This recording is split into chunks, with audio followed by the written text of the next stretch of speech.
Kwame was young, full of dreams, and eager to make a name for himself. He married Nia, a woman much older than him, but age never mattered to her. She saw his potential, believed in him, and stood by his side through every struggle. Nia was wise, patient, and had a sharp mind for business.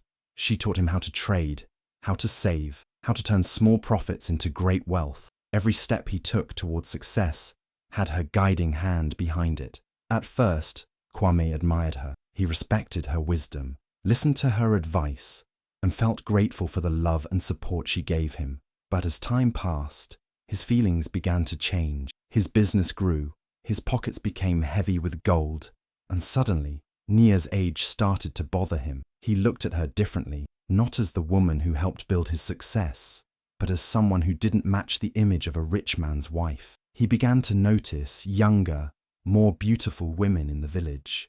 He started wondering if he had made a mistake. The respect he once had for Nia slowly turned into embarrassment. Kwame's fortune grew faster than he had ever imagined. The once struggling trader became one of the richest men in the village. He had everything: money, influence, and respect. But with his success came something else: arrogance. He no longer saw himself as the young, eager man who once relied on Nia's wisdom. Now he believed he had outgrown her. The woman who had guided him, sacrificed for him, and stood by his side through every hardship no longer seemed worthy of him. At first, it was just a passing thought, but the more he looked at Nia, the more he wished she was younger, more beautiful. He started noticing the other traders' wives, women with smooth skin, bright smiles, and youthful charm. He compared them to Nia and felt dissatisfied. Why had he married a woman older than him? Why was he, a man of wealth and power, still tied to someone who didn't reflect his success? His friends, who once admired Nia's intelligence, now laughed behind his back. A man like you should have a wife who turns heads, not one who looks like his mother, they teased. At first, Kwame brushed it off, but the more they said it, the more it settled in his mind. He began to see Nia not as his partner, but as a burden, a reminder of the past he wanted to leave behind. Slowly, he started distancing himself. He found reasons to stay away from home, spending more time in the marketplace and at lavish gatherings. He surrounded himself with people who flattered him, people who fed his ego. He enjoyed their admiration, their laughter, their endless praise. Nia, with her quiet strength and simple wisdom, felt dull in comparison. At home, he became cold. The warmth in his voice disappeared, replaced by indifference. Nia noticed the change, but said nothing. She watched as Kwame drifted further away, as he found excuses to avoid her touch, her company, her presence. He no longer asked for her advice in business. He no longer shared his thoughts with her. The man she had built a life with was slipping through her fingers, and there was nothing she could do. One evening, as they sat together for dinner, Kwame barely touched his food. His mind was elsewhere, his eyes distant. "You seem troubled," Nia said gently. "Is something wrong?" Kwame forced a smile. "Nothing at all." But inside, something had shifted. He had made up his mind. He deserved better. He deserved a younger, more attractive wife, one who would make other men envious, someone who would make him feel powerful, desired. Nia had been useful once, but now she was just an old woman holding him back. From that moment on, he stopped pretending. He stopped trying to hide his disgust, his impatience. He barely spoke to Nia, barely acknowledged her presence. When they were out in public, he walked ahead of her, as if ashamed to be seen with her. When his friends made cruel jokes about her age, he didn't defend her. Instead, he laughed along with them, feeding his own arrogance. Nia saw it all. She felt every wound his words left behind, every cold glance that cut deeper than a knife. But she said nothing. She carried her pain with dignity, refusing to beg for the love that was slipping away. Kwame, blinded by his own pride, didn't notice the quiet strength in her silence. He didn't see that the woman he was pushing away was the same woman who had built him from nothing. All he saw was what he thought he was missing: youth, beauty, excitement. And so, with a heart full of pride and a mind clouded by greed, he convinced himself that he needed something new. He told himself he deserved more. He told himself that Nia was no longer enough. He was certain that leaving her behind would bring him happiness. What he didn't know was that he was walking straight into his own downfall. Kwame no longer cared about hiding his disdain for Nia. The respect he once had for her had vanished, replaced by arrogance and cruelty. He saw no reason to keep his thoughts to himself. To him, Nia was a mistake he needed to correct, a reminder of a past he wanted to erase. He had spent years climbing to the top, and now he felt she was beneath him. At first, the insults were subtle, little jabs disguised as jokes. He would sigh heavily whenever she spoke, roll his eyes when she offered advice, scoff at her presence in social gathering. His friends noticed and followed his lead, treating her with the same disregard. They whispered behind her back, smirked in her direction, made comments loud enough for her to hear. But Kwame was not satisfied with quiet humiliation. He wanted the world to see that he no longer valued the woman who had once been his foundation. He wanted everyone to know he was ready to move on. So he began to mock her openly, turning his wife into the village's favorite subject of ridicule. At a festival, surrounded by merchants, nobles and townspeople, Kwame saw his opportunity. He stood tall, grinning as he raised a cup of wine. His voice boomed across the crowd. "A man of my wealth deserves the finest things in life. Yet here I am, stuck with an old woman who looks more like my mother than my wife." Laughter erupted. People chuckled nervously, unsure whether to encourage his cruelty. Some found it amusing. Others glanced at Nia, waiting to see how she would react. The woman who had given everything to Kwame stood frozen, her face pale, her eyes dull with unspoken pain. He continued, fueled by the attention. "Look at me, a man of power, success, ambition, and beside me, a relic of the past." More laughter followed. Whispers spread through the crowd, murmurs of disbelief. Some shook their heads. Others smirked, entertained by the spectacle. Nia did not speak. She did not lash out, did not defend herself. She simply stood there, absorbing the sting of his words, allowing his cruelty to unfold without resistance. For a moment, silence filled the air, an unspoken tension hanging between them. Then, without a word, she turned and walked away. No anger, no outburst, just quiet dignity in the face of betrayal. She did not look back. Kwame watched her disappear into the crowd, feeling triumphant. In his mind, he had freed himself from the weight of her presence. He had made it clear. He was no longer bound to her. He expected to feel relief, satisfaction, even pride. But as the laughter died down, he noticed something else. People weren't looking at him with admiration. There was no respect in their eyes, no envy, no praise. Instead, there was discomfort, disappointment, even pity. The same merchants who once sought his advice now avoided his gaze. The elders, who had once respected his intelligence, shook their heads in disapproval. The women, who had admired his success, now whispered about his cruelty. A cold feeling settled in his chest, but he ignored it. He convinced himself it didn't matter. Nia was gone, and soon he would replace her with someone young, beautiful, and desirable.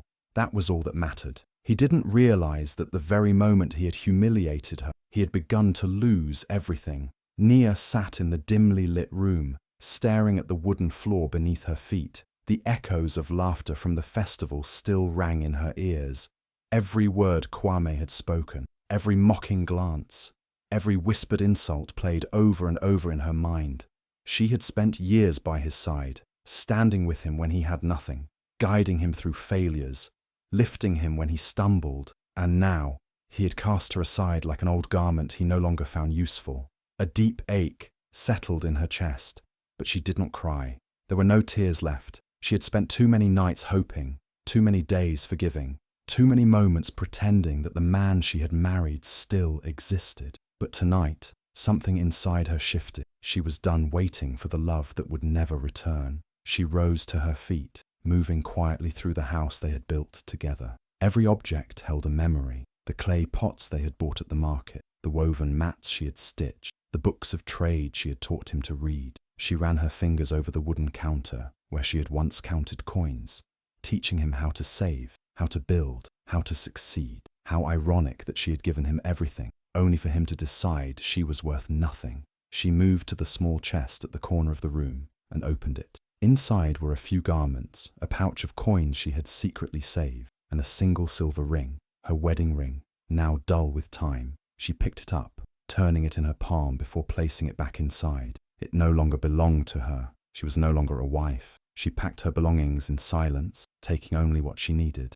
There was no need for anger, no need for a farewell speech. Kwame had made his choice, and now she was making hers. She would not beg to stay where she was not wanted. The village was quiet when she stepped outside. The night air was cool, carrying the distant sounds of laughter from those still celebrating. She glanced back at the house one last time, her heart heavy, but her spirit unbroken. Then, without hesitation, she walked away. Morning arrived, and Kwame awoke to an empty house. He stretched lazily, expecting to hear Nia's voice, to smell the familiar scent of morning tea. But the house was silent. He frowned, calling her name, but there was no response. He walked through the rooms, expecting to find her preparing breakfast or tending to the household. Instead, he found nothing. Her belongings were gone, her presence erased. A smirk played on his lips. She had finally taken the hint. A part of him had expected tears, begging, maybe even an angry confrontation. Instead, she had left without a word. Good. He had no interest in dramatics. Now he was free to seek a woman who suited his status, someone young and beautiful, someone who would make his friends envious. By midday, the news had spread. Nia is gone, the villagers whispered. Some shook their heads in sorrow, others in quiet judgment. Many had seen the way Kwame had treated her, the cruelty he had displayed. Some pitied him, knowing he had thrown away something precious. Others simply waited to see what would come next. Kwame, however, paid no attention to their whispers. He strutted through the market, boasting about his plan. "I am finally ready for a wife who matches my success," he declared. "A woman who brings beauty to my home, not age." Some laughed along. Others exchanged uneasy glances. Not everyone found his words amusing, but Kwame did not care. He was certain his life was only going to get better. What he did not realize was that the moment Nia walked away, his fortune had already begun to crumble. Kwame basked in his newfound freedom, eager to fill the void Nia had left with someone younger, someone dazzling. He did not have to search long. Zola arrived like a storm, beautiful, radiant, with a voice that dripped honey. Her laughter rang through the marketplace. Her eyes sparkled under the sun, and every man in the village turned their head when she passed. Kwame was no exception. From the moment he laid eyes on her, he was captivated. She was unlike Nia in every way, youthful, playful, and full of compliments. "A man of power like you should never settle for less," she whispered, trailing her fingers along his arm. "You deserve a woman who matches your greatness." Those words ignited something in Kwame. He felt alive, powerful, desirable. Every ounce of doubt, every lingering memory of Nia faded. Here was the wife he had always believed he deserved. It didn't take long before he proposed, showering her with gold, silk, and the finest jewelry the market could offer. Zola accepted, flashing a brilliant smile as she slipped the ring onto her delicate finger. Their wedding was extravagant, a spectacle of wealth and status. The whole village attended, some out of curiosity, others out of quiet disapproval. Whispers filled the air, but Kwame ignored them. He had won. He had proven that he was a man of power, a man who could have any woman he desired. Zola fit perfectly into the role of a rich man's wife. On the surface, she draped herself in the gifts he bought, flaunting her beauty at every opportunity. She clung to his arm at public gatherings, beaming with admiration. "My husband is the most powerful man in the village," she would say, loud enough for everyone to hear. Kwame swelled with pride every time. But beneath her charm, something was missing. Unlike Nia, Zola had no interest in business. She never asked about the market, never offered advice, never cared about profits or trade. "Why worry about work when you have enough money?" she would giggle, running her fingers through his hair. "Let's enjoy life, my love." Kwame, blinded by her beauty, ignored the warning sign. He dismissed the uneasy feeling that crept into his chest whenever he saw her eyes linger too long on his gold, her hands too quick to snatch his coin. He ignored the fact that she never spoke of love, only of wealth, of luxury, of wanting more. Soon, she convinced him to indulge in a lifestyle he had never known. Lavish parties, endless feasts, expensive clothes. "You are a king," she purred. "A king should live like one." Kwame listened, eager to please her, eager to hold on to the illusion that he had made the right choice. He spent more and more,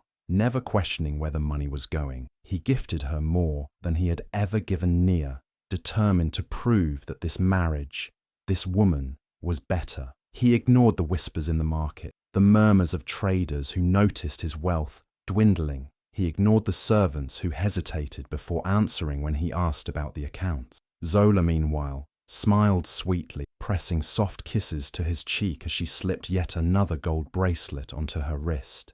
"You are the greatest man I have ever known," she would say, eyes gleaming. Kwame believed her, but the truth was, Zola was not in love with him. She was in love with his wealth, with the luxury he provided, with the power he foolishly placed in her hands.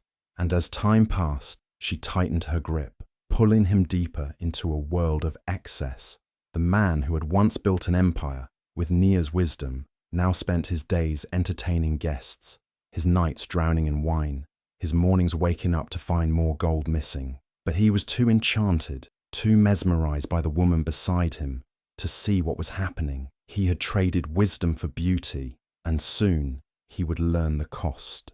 Kwame was no longer the man he used to be, the sharp, ambitious trader who once built his fortune with patience and strategy, had been replaced by someone who lived only for pleasure. Zola had woven herself so deeply into his mind that he no longer questioned anything she said. He trusted her blindly, believing that a woman as beautiful and charming as her could never lead him astray. "Why do you still worry about business?" she asked one evening, draping her arms around his shoulders. "You are already rich. Why work when you can enjoy life?" Her voice was soft, persuasive, like the gentle hum of a lullaby. Kwame sighed, leaning into her touch. "You're right," he murmured, unaware of the trap tightening around him. Zola's influence grew stronger with each passing day. She convinced him to throw lavish parties, inviting nobles, traders, and wealthy men from other villages. Gold flowed like water, the sound of laughter and music filling their grand home every night. "Look at them," she whispered in his ear as they watched the guests feast. "They admire you. They envy you. You are a king among men." Kwame grinned, basking in the illusion of power she created. The business that had once been his pride now felt like a burden. "You don't need to handle everything yourself," Zola suggested sweetly. "Let the servants take care of it. Let your name carry the weight, not your hands." He nodded, too enchanted to argue. The market, the deals, the negotiations, everything that had once mattered to him faded into the background. One evening, Zola sat beside him, tracing circles on his palm. "You trust me, don't you?" she asked, her voice barely above a whisper. Kwame turned to her, eyes full of adoration. "Of course, my love. With my life." She smiled, pressing a kiss to his cheek. "Then why not put everything in both our names? It will show the world that we are truly one." Kwame hesitated for a moment, but the doubt vanished as quickly as it came. Zola had given him nothing but joy. She was his queen, his destiny. If she wanted to share his wealth, wasn't that a sign of true love? Without a second thought, he transferred properties, businesses, and accounts into her name. Zola's eyes gleamed with satisfaction, though she masked it well behind a loving smile. "You are the most generous man I have ever known," she cooed, resting her head against his chest. Days turned into weeks, and Kwame continued to sink deeper into her world. He barely noticed the empty coffers, the unpaid workers, the quiet departure of long-time servants. Zola reassured him with gentle touches and whispered promises. "It's just a phase," she would say. "Everything will be fine." But in truth, nothing was fine. The empire he had built was crumbling, and he was too blinded by beauty to see it. Kwame stretched his arms, expecting to feel the warmth of Zola beside him. Instead, his fingers met an empty space. A strange silence filled the house. No servants bustling, no soft footsteps, nothing. His stomach tightened. Something was wrong. He called out her name. But no answer came. Rushing from room to room, he found only emptiness. Dresses once draped across the chairs were gone. The jewelry box, always overflowing, sat bare. The scent of her perfume had vanished, leaving behind cold, hollow air. His breath grew heavy as he stumbled into his office. Documents that once held his name were missing. Panic clawed at his chest. He turned to a lingering servant, the only one who hadn't abandoned the house. "Where is she?" Kwame's voice trembled. The old man lowered his gaze. "She left before sunrise. Everything belongs to her now." Kwame's knees nearly buckled. It couldn't be true. His fortune, his empire, gone. He tore through the drawers, searching for proof that he was still in control. But every paper, every deed, every contract bore one name: Zola. His hands shook as reality sank in. The woman he adored had been planning this all along. While he had drowned in her flattery, she had quietly taken everything. Heart pounding, he sprinted toward the market. Surely someone would help him. He had been a powerful man once, respected, admired. But as he arrived, familiar faces turned away. The traders who once greeted him with bows barely acknowledged his presence. Desperation pushed him forward. "I need a loan," he pleaded with an old acquaintance. The man chuckled, shaking his head. "Loans are for those with collateral, Kwame. What do you have left?" He moved to another, then another, each rejection more humiliating than the last. Whispers spread through the crowd. The mighty Kwame, outsmarted by a woman. Laughter rippled through the market like wildfire. His so-called friends, the ones who once drank his wine and praised his success, now watched his downfall with amusement. "You thought you were too smart for Nia," one man sneered. "Now look at you." Shame burned his skin, but it was nothing compared to the emptiness in his chest. He had mocked the one woman who had truly cared for him, believing he deserved better. Yet, in chasing beauty, he had lost everything. His arrogance had blinded him, and now there was no one left to save him. Kwame sat on the dusty ground, his once proud shoulders slumped, his fine robes now tattered and stained. The sun beat down mercilessly as he extended his trembling hands toward the passers-by, hoping for a scrap of food. Just months ago, he had walked these same streets as a man of power, wealth, and influence. Now, he was nothing more than a beggar. People who once greeted him with respect now barely spared him a glance. Some sneered, others chuckled, shaking their heads as they passed. "Look at him," one merchant scoffed. "Didn't he once say he deserved the finest things in life? Where is his young wife now?" Laughter followed the cruel words, but Kwame had no strength left to argue. Hunger gnawed at his stomach, but the pain in his chest was worse. He had been warned. The signs had been there, but he had been too blinded by vanity to see them. Zola had never loved him. She had only loved his riches. And once she had taken them all, she had discarded him like a broken trinket. The memories played in his mind like a cruel joke. Her sweet words, her soft laughter, the way she had made him feel invincible. It had all been a lie. He looked around at the marketplace, the same place where he once made his fortune, the same place where Nia had stood beside him, guiding him, teaching him. She had been his true partner, the one who had seen his potential before anyone else. She had given him everything: wisdom, patience, and love, and in return, he had humiliated her, cast her aside as if she were worthless. But now, he was the worthless one. Regret squeezed his heart like a vice. He had mocked Nia for being too old, too plain, too unworthy of his success. But she had been the reason for that success. Without her, he was nothing. And now, he had lost the only person who had ever truly cared for him. He sat in silence as the sun dipped lower in the sky. The laughter and whispers of the market became a dull hum in the background. One thought consumed him. Could he find Nia? Would she even look at him after all he had done? He had thrown her away like she meant nothing, and yet she was the only one he could think of now. Dragging himself to his feet, he took slow, painful steps away from the marketplace. He didn't know where she had gone, but he had to try. He had to find her, even if only to say the words he should have said long ago. "I'm sorry." Kwame wandered through the village, his feet aching, his stomach empty, his clothes torn and filthy. He had lost everything: his wealth, his home, his pride. The man who once stood tall, laughing at others, was now nothing more than a shadow of his former self. As he passed through the bustling marketplace, his heart pounded. The sense of fresh fruit, roasted meat, and baked bread filled the air, but he had no money to buy even a crumb. His gaze drifted across the busy stalls until his breath caught in his throat. There, standing behind a well-stocked table, was Nia. She looked different, yet exactly the same. The woman he had abandoned now radiated confidence, her posture strong, her face glowing with success.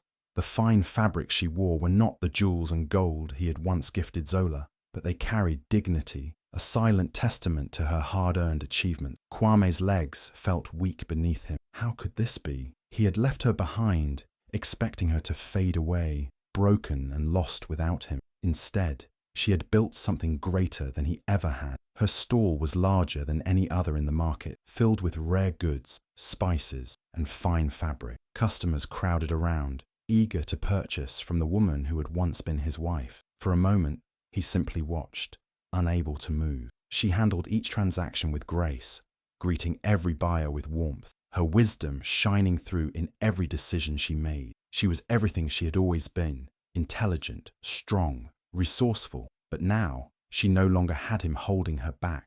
The realization struck him like a dagger. He had been the fool. Overwhelmed, he fell to his knees right there in the dirt. The crowd noticed, whispering among themselves, recognizing the fallen man who had once ruled the market. A hush spread as people stepped aside, making way for him. He raised his trembling hands and spoke, his voice hoarse with desperation. "Nia," he gasped, "I was wrong. Please, forgive me. I need you." The marketplace fell silent. Every eye was on her now. The woman who had been humiliated, cast aside like she was nothing, now stood with all the power in her hands. She met his gaze, her expression unreadable. Kwame's heart pounded as he searched her face for a sign of mercy. He expected anger, tears, or perhaps a cold rejection. But Nia only sighed, her eyes holding neither hatred nor affection, only clarity. She had moved on. The weight of his betrayal no longer rested on her shoulders. Finally she spoke, her voice steady, strong. "You threw away a woman who built you up for one who only knew how to tear you down," she said. "I was nothing to you then, and now you are nothing to me." Her words cut deeper than any blade. The crowd remained silent, watching as she turned back to her stall, continuing her work without another glance at the man who had once believed he was too good for her. Kwame felt the final piece of his pride crumble. He had lost her forever.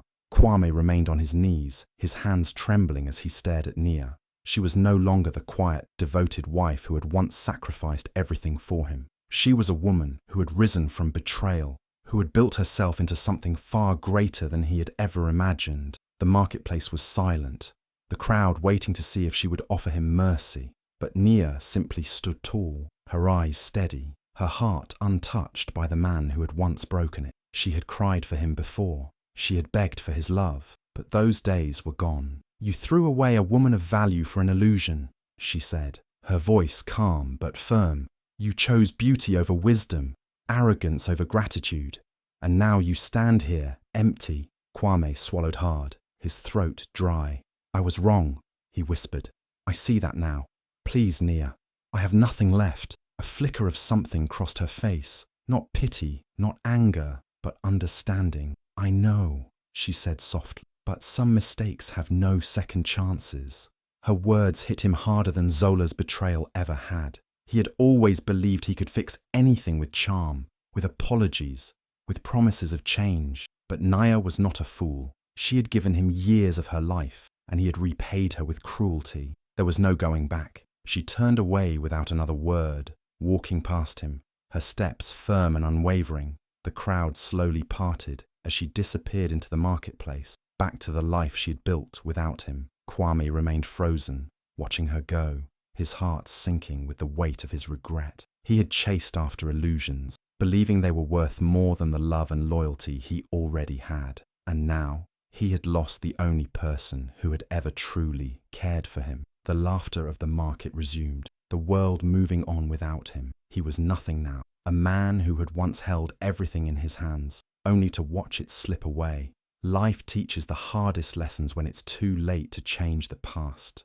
If this story moved you, show your support by liking, sharing, and subscribing. Your support means the world and helps keep these powerful stories alive. Thank you for being here.